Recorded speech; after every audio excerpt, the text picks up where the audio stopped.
be talking about the city of Long Beach culture.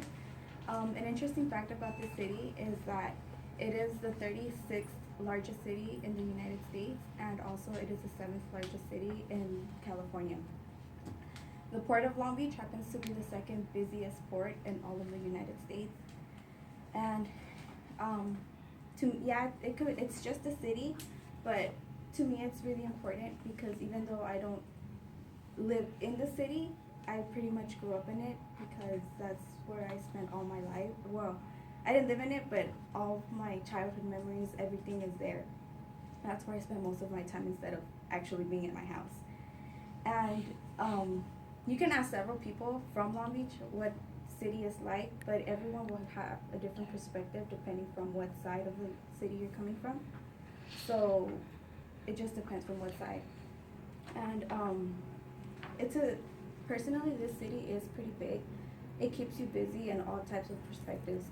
Whether and it has all types of resources as well. Whether you want to do a project or you just want to go out and have fun, and that's regardless if you're in the nice rich area or the even ghetto area.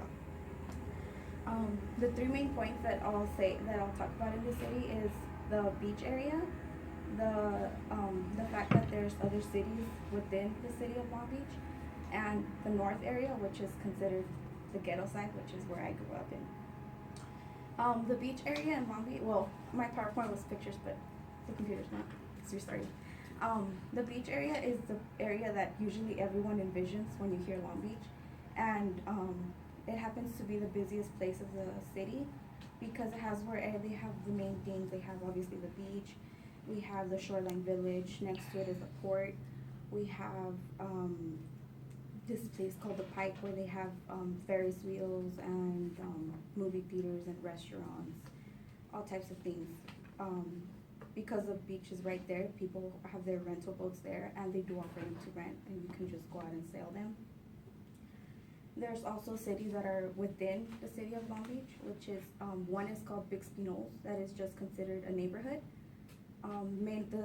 That neighborhood is mainly composed of just big buildings, so it's just mainly a business area, but it is considered one of the rich areas.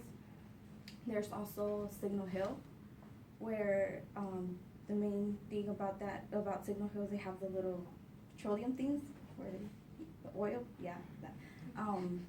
And they have a hilltop park, which is really popular. The view that a lot of people go to because it's a hill, so it's really good for working out. And also just the top, the views at sunset and during the night, the views are just really nice.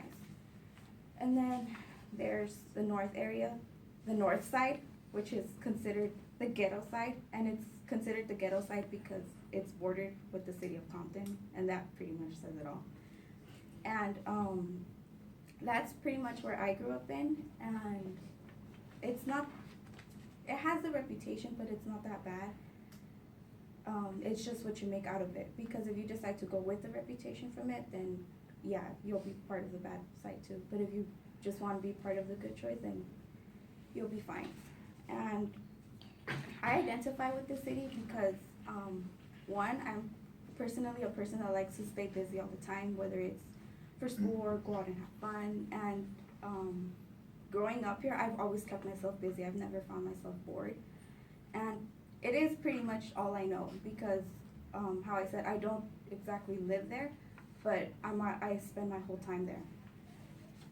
And probably it doesn't have a big meaning because it's just a city, but when you realize that you've grown up there and you just walk through the streets and you remember like, oh, here me and my friends did this, here this happened, it brings you a lot of feelings, and sometimes it's just a feeling that not many could understand, and that's why I identify with the city and its culture.